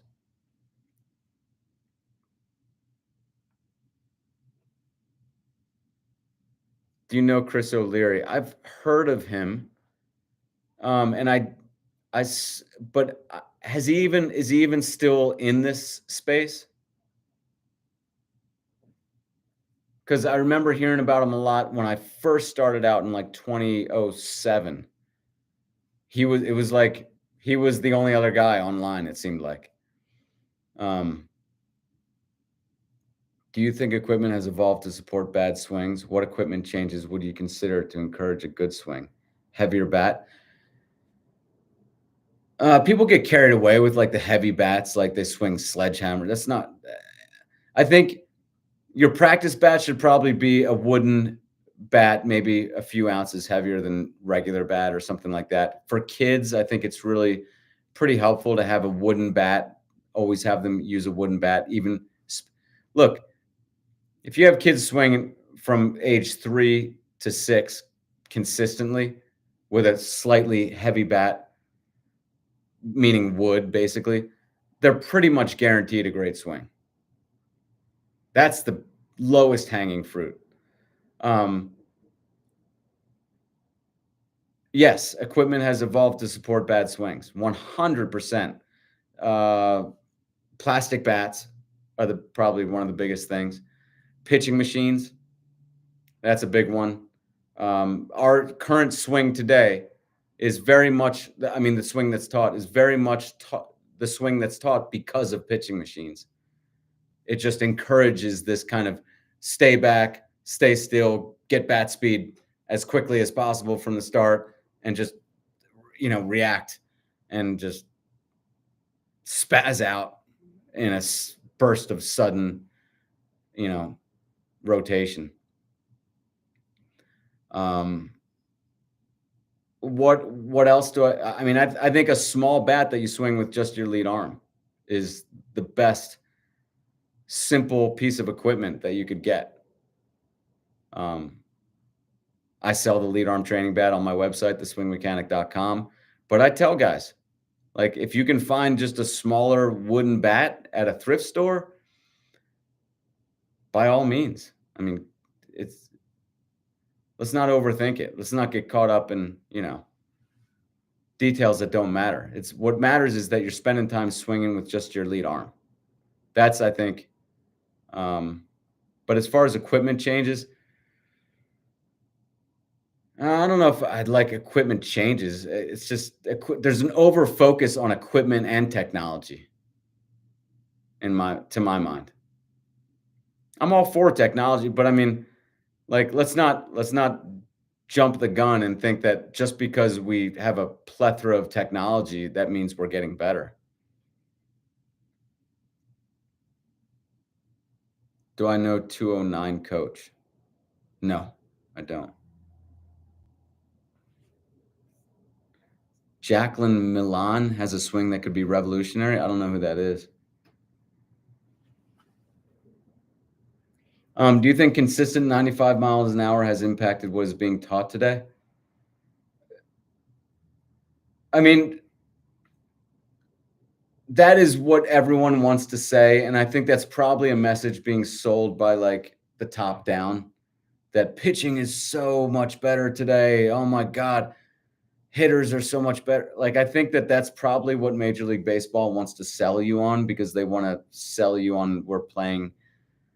I don't know. I don't know if that's true. I think that the devices used to measure speed of pitches has changed to show that they're throwing harder, which only benefits Major League Baseball. Of course, they want to promote that message that today's pitchers are so much better. I don't know. I don't, I know that that's the thing everyone's saying. Like they want to say that this swing could never work or that swing could never work in today's pitching. It's just that's just nonsense. Like a swing not working with 90-mile an hour pitching, but working with not working with 95-mile an hour pitching, but working with 90-mile an hour pitching, even if there is a 5-mile an hour difference, or like it's still the same basic game. And everything I'm saying that I advocate in the swing, there's no reason why it couldn't. In fact, there's only reason why it would work better with faster pitching. And the reason why I say that is because it involves, again, that slower portion of the swing is a preparation to move faster. Whereas today's swing is just you're just trying to move fast from a still position, basically, and you can't move as fast. Doesn't it make sense to get a head start if you want to move as fast as possible?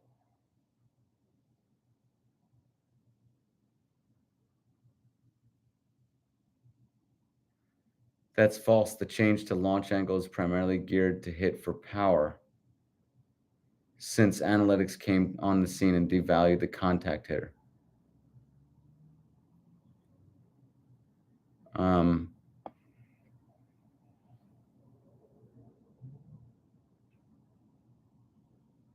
the change to launch angle. I think you mean the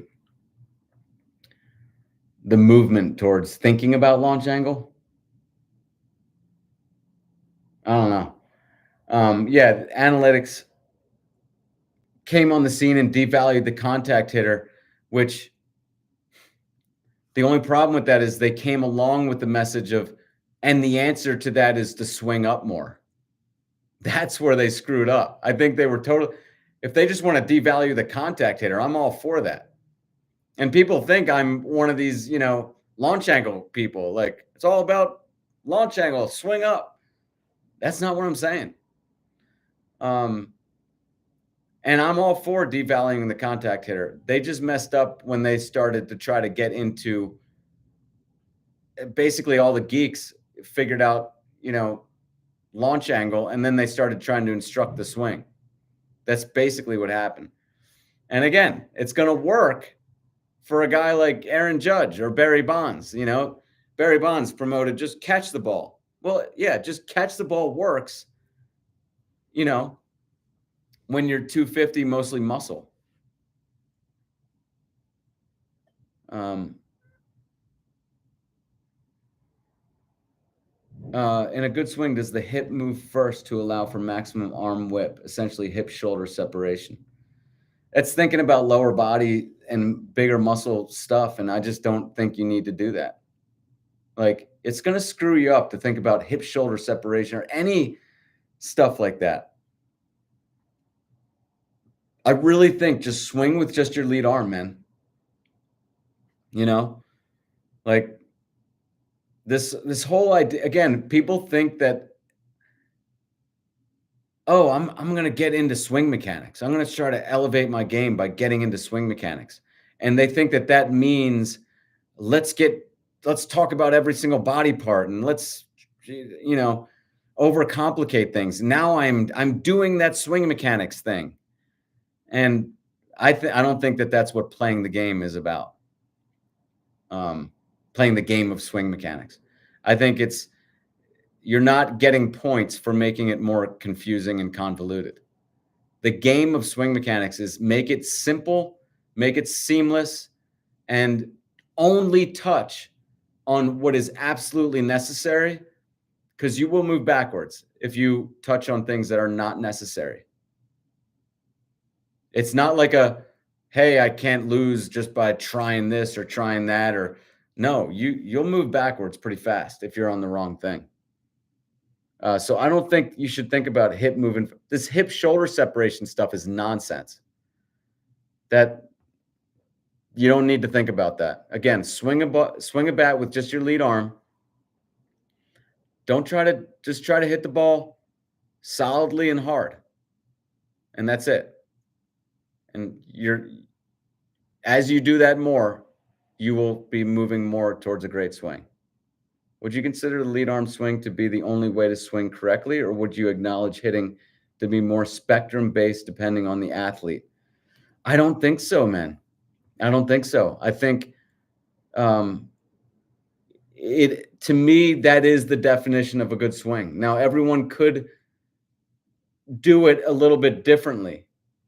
And again, as I said in the very beginning, I don't know if our culture is just so back arm dominant that I want, and that the real thing that I want is for everyone to get 50-50, or if it's that we really need to lean harder towards lead side on that side of the spectrum.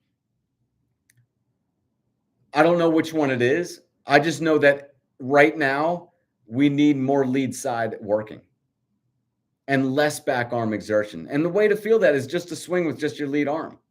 Because with your back arm out of it, you're going to feel more of the right thing. And then you just add your back arm and don't let it get too far out of that structure that you established. The key being that first initial move. Because you'll notice with just the lead arm, that slower portion of the swing, the barrel will drop. Notice my hand dropping the barrel, because the barrel will feel gravity working, right? I'll get a little compression. This is the slower part of the swing. Now I'm dropped. I'm ready. Now I send the faster portion of the swing up through the body. And I really do think, I mean, that's what I think a great swing is about.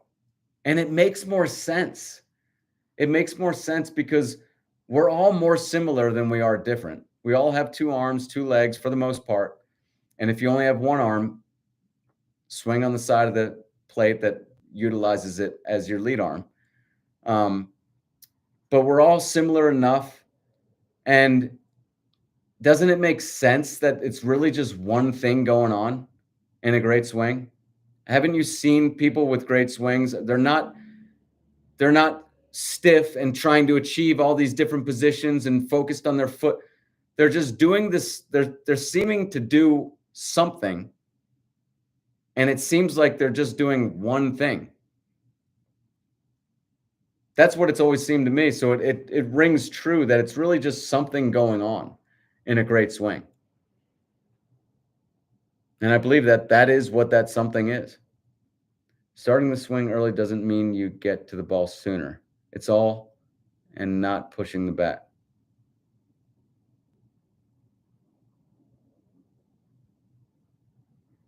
I don't understand. But the Castro brothers are just nasty, man. That's just more of that skank stuff. I don't understand. Like people just start teaching skank stuff online. I don't understand that.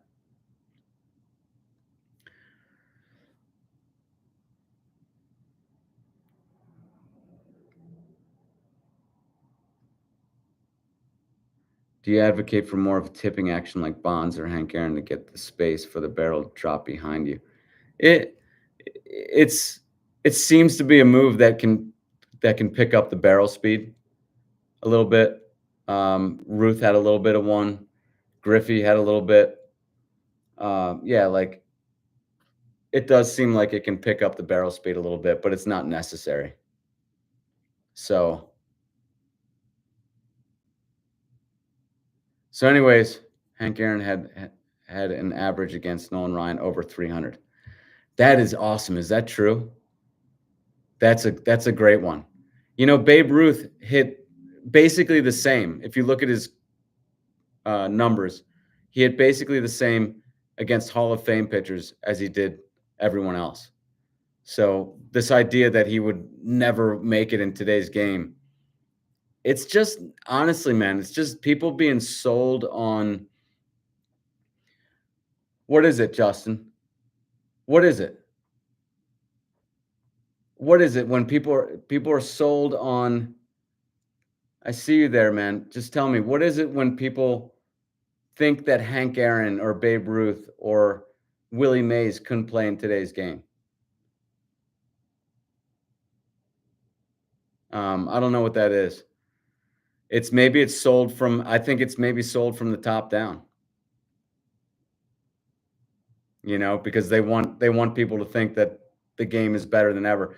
As I said before, look at how the kids look at how the players in the league at whatever generation you're talking about, look at how they grew up.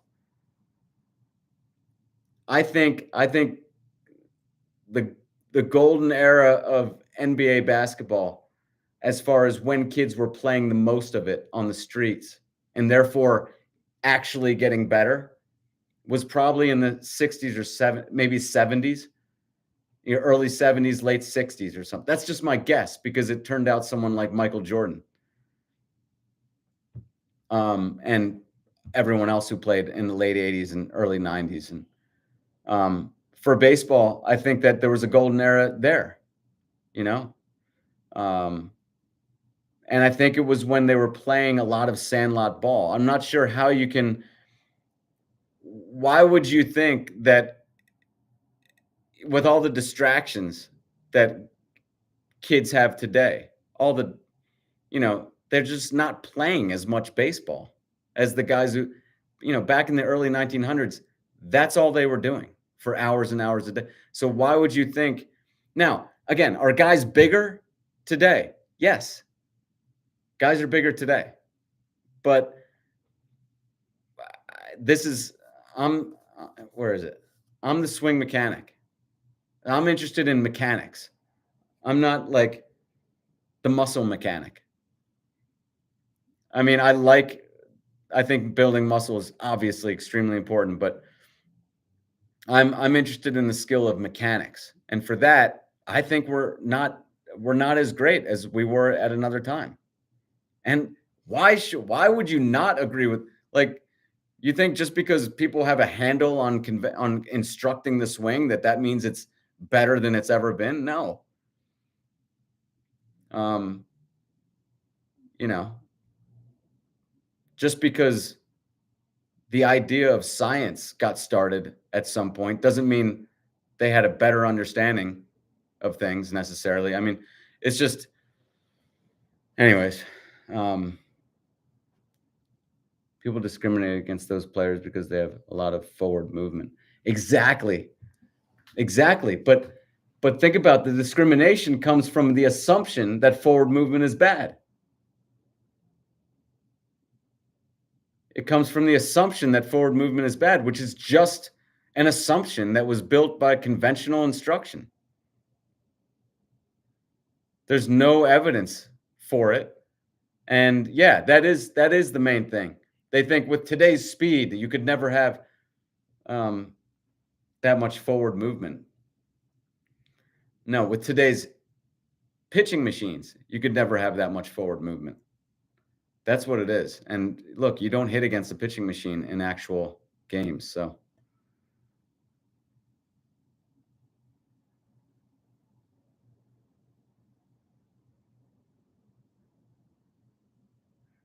kids are so many kids are hesitant to try something that isn't by the book. Yeah, it's a risk, right?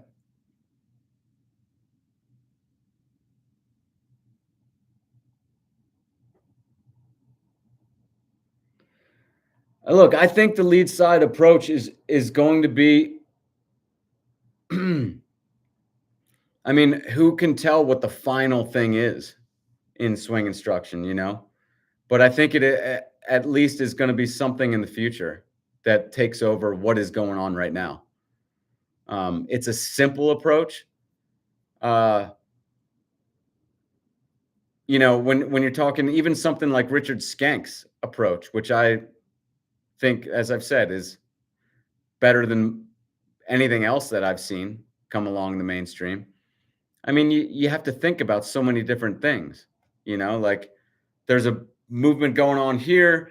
There's a movement that you have to time down here in the hips and the rotation and everything's got to. It's like, to me, I just say just swing with just your lead arm. You know, um, a lot of guys who use forward movement are smaller guys who are just using their athletic ability to make adjustments during their swing. Clemente's homer in the 71 All-Star game. Yeah. Hold on. I'm going to try to bring something up here.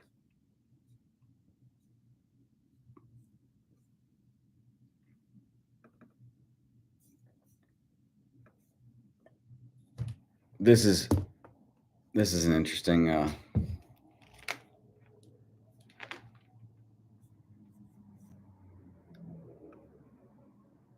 let's see. Hold on a sec. I was going to bring up. Hold on. Let me bring up Darryl Strawberry's swing.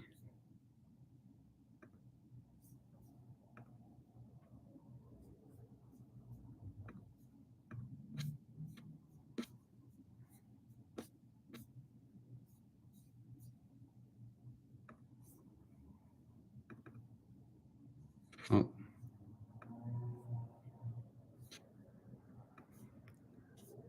going to bring up this Darryl Strawberry swing here.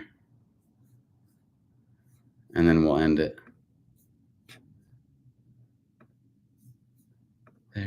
There. All right. So check this out.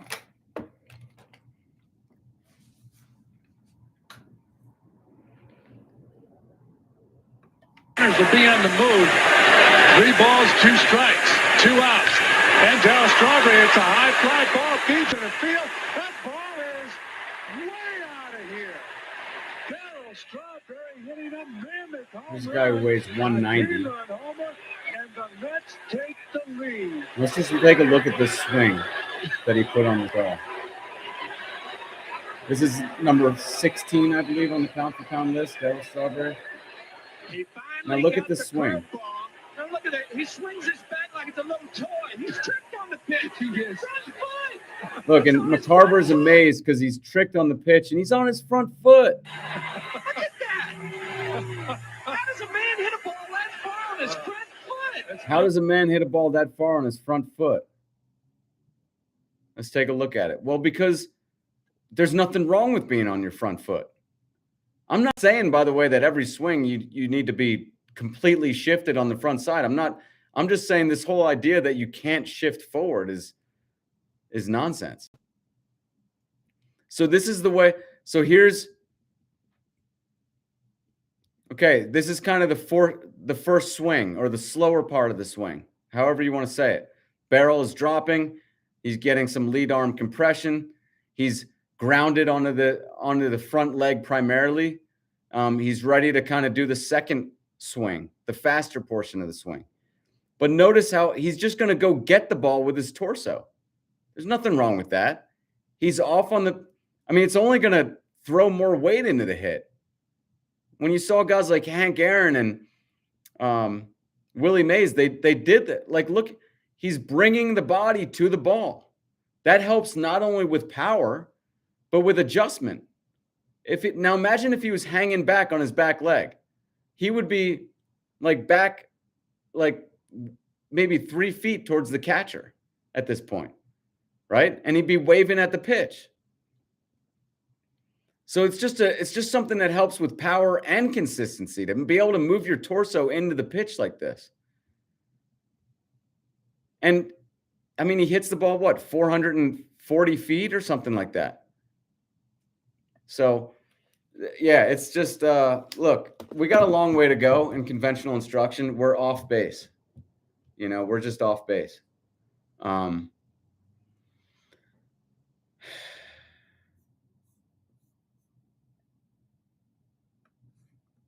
So let me get it back here.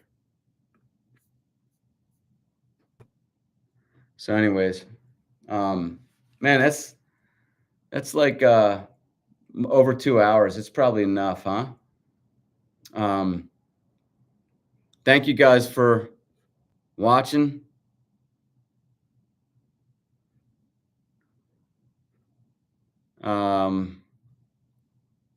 Yeah, McCarver must have never seen Stan Musial. Yeah, exactly. Oh, that's a great point. That strawberry swing is very much like Musial. Yeah, you have to be okay with bringing your torso forward. I would really recommend practicing this off a tee. Put the ball way out in front. Pretend like, give it your best acting and pretend like you were off on your timing. And this is basically you're going through the slower portion of the swing and then you're realizing I'm off on timing, somewhere around there, just act it out. And then, yeah, move your torso forward into the hit and do it swinging with just your lead arm, because then you can't really screw it up. And then honestly, do like 10 to 20% of your swings with your back arm, but mostly doing with just your lead arm, because you just can't go wrong. You're just working the right muscles and you're ingraining the right action. Yeah, I mean, the forward movement is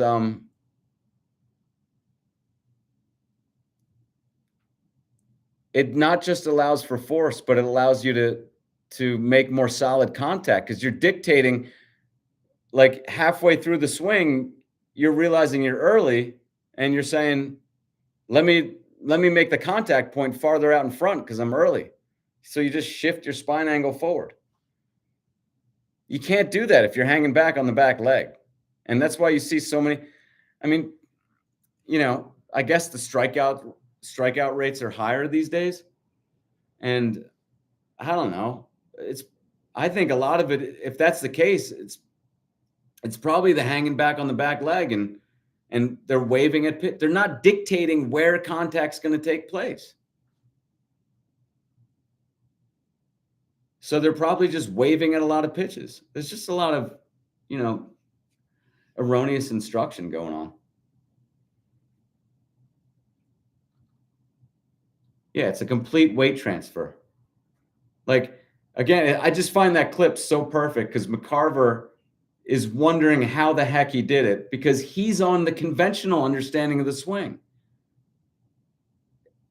I mean, but if you just look at the video evidence of the past, actually, that's how Aaron did it. That's how Mays did it. That's how Ruth did it. Yeah, you can be off on your timing and send the ball not only out of the park, but way out of the park. Like, that's a huge advantage. Most people are waving at that pitch and you're sending it way over the wall. That's what great hitters do, as opposed to, people who just want to, hang back on their back leg and wave at the pitch. Overcoaching destroys the athlete's ability to be fluid. You said fluent, but I think you mean fluid, right? Simeon. Yeah. It destroys, it's just, again, that's another reason why the lead side understanding of the swing, it rings true. It just does, because I'm not talking about all the different body parts. It's real simple. Just swing with just your lead arm. Spend a lot of time doing that. You're going to figure out the right action. when you add the back arm, just make it stay within the same basic structure. So anyways, thank you guys. And transferred through the rest of the body, complete weight transfer. Yeah, complete weight transfer. So thank you guys for watching. Check out my website. I have the lead arm training bat. If you don't already have a smaller bat, also have the Swing Like Griffey ebook, and I appreciate all that you're doing. Thank you, Simeon. Thank you, everyone. Really appreciate you guys. Oh yeah, Frank Thomas lived off that way of hitting. Yeah, he did. I just came across a Frank Thomas swing recently, and maybe I'll do an analysis, like a quick analysis of his on YouTube. He was one of the greatest hitters, probably pretty underrated because he was one of the greatest hitters of all time, probably a top 10 hitter of all time. Anyways, thank you guys, and I'll see you next time.